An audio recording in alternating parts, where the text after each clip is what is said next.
Assalamu alaikum rahmatullohi wa barakatuh. Biz sizler менен бүгүн келгиле имандашалы аттуу көрсөтүүбүздү улантып, жаңы иман маегин курабыз. Бүгүн сиздер менен Аллах Таалага ишенимибизди кубаттоо үчүн, аны чыныгы таануу менен таануу үчүн Аллах Тааланын Куран аяттарына ой жүгүртөбүз.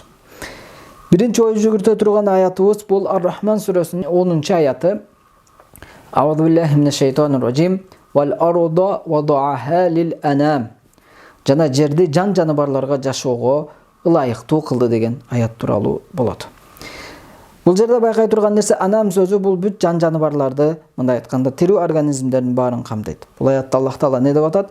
Жан жаныбарларга жерди Аллах Таала жашаганга ылайыктуу кылып койду деп өзүнүн ошол бир адамзатка тартуулаган нерсесин, бүт махлукаттарга тартуулаган нерсесин Аллах Таала эскерип жатат. Бизге белгилүү нерселерден бул жер барлыктын ичиндеги бир кичинекей гана нерсе болуп калат. Өткөн сабактарыбызда сиздер менен маектештик. Аалам бул өтө кең. Анын ичинде өтө толтура жылдыздар бар. Жана башка планеталар бар. Эми караңыздар, ошолордун алдында жер өтө эле кичинекей эле бир планета болуп калат. Бирок ошол болсо да бул жерде адамга керектүү баардык нерсе бар. Бүт ыңгайлыктар, бүт шарттарды Аллах Таала түзүп жаратып койгон. Эми мына ушундай ыңгайлыктар менен жаратылуусу, деги эле өзү жердин жаратылуусу бул Аллах Тааланын чексиз кудуретине далил болот. Эми эмне үчүн башка планеталарда жашоо жок?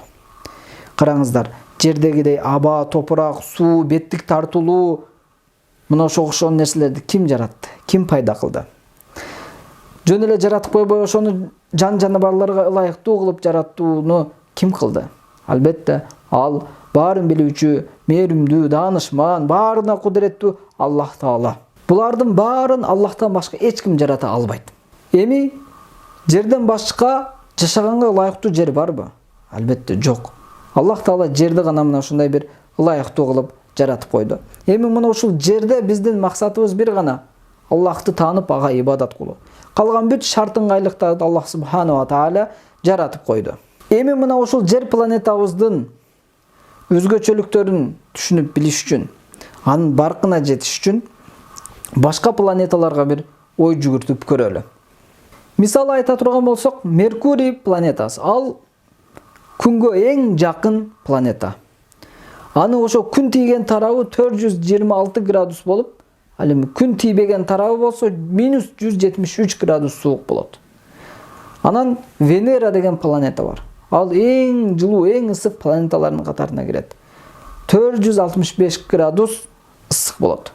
Эң эле кыйын нерсе ал жерде басым, давлениянын өтө көп болуусу. Ал жерде туруу, кудум эле жердин 900 метр тереңдикте сууда тургандай эле басым сезилет. Ал эми Юпитер, Сатурн, Нептун деген планеталарда такыр эле жашаганга болбойт. Анткени алардын үстүндө турганга катуу бир жери жок. Алар, мындай айтканда, водород жана гелийден куралган планеталар болуп, аларда такыр бир катуу жер жок.